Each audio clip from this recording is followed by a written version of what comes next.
আমরা মনে করি বেদনা হতো এক মানচিত্রের ছোটা হতো জনতা ম্যাডাম খালেদা জিয়াকে শোক জানাচ্ছেন অবিরত।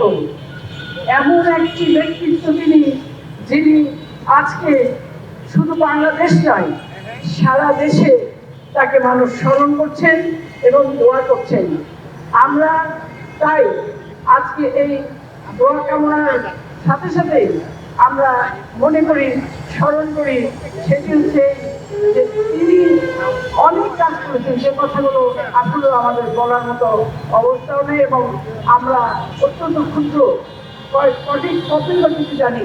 তারপরেও মনে হয় তিনি যে কাজগুলো করে গেছেন সেগুলো আমাদের অবিস্মরণীয় হয়ে আছে। প্রথমে একটু আগে বলেছেন তিনি মেয়েদের জন্য দ্বাদশ শ্রেণী পর্যন্ত অবৈতনিক শিক্ষা ব্যবস্থা চালু করেছিলেন। তিনি দুর্নীতি দমন কমিশন করেছিলেন দুর্নীতি দমন করার জন্য।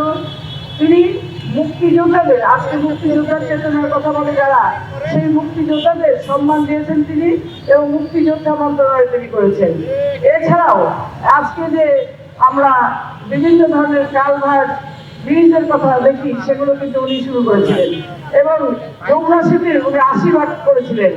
এইভাবে তিনি যত কাজ করেছেন এবং সাংবাদিকদের তিনি যেভাবে তাদের মতামত প্রকাশ করার সুযোগ দিয়েছেন, যেগুলো আপনারা দেখেছেন পরবর্তী টাইমে অন্যরকম অবস্থা হয়ে গিয়েছিল। তাই আমি বলতে চাই আজকে আমরা ম্যাডাম খালেদা জিয়ার রুহের মাগফিরাত কামনা করছি এবং সাথে সাথে আমরা মনে করি আজকে শহীদ জিয়াউর রহমান সাহেব এবং ম্যাডাম জিয়া আজকে এক জায়গায় যে কবরস্থ হয়েছে এটাও আমাদের মনে করি যে আল্লাহর একটা রহমত।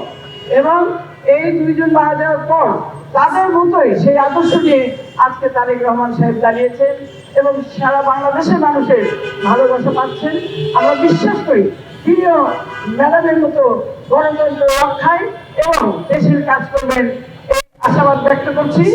আমি আমার বক্তব্য শেষ করছি এবং আমাদের মোনাজাতের পরেই আমাদের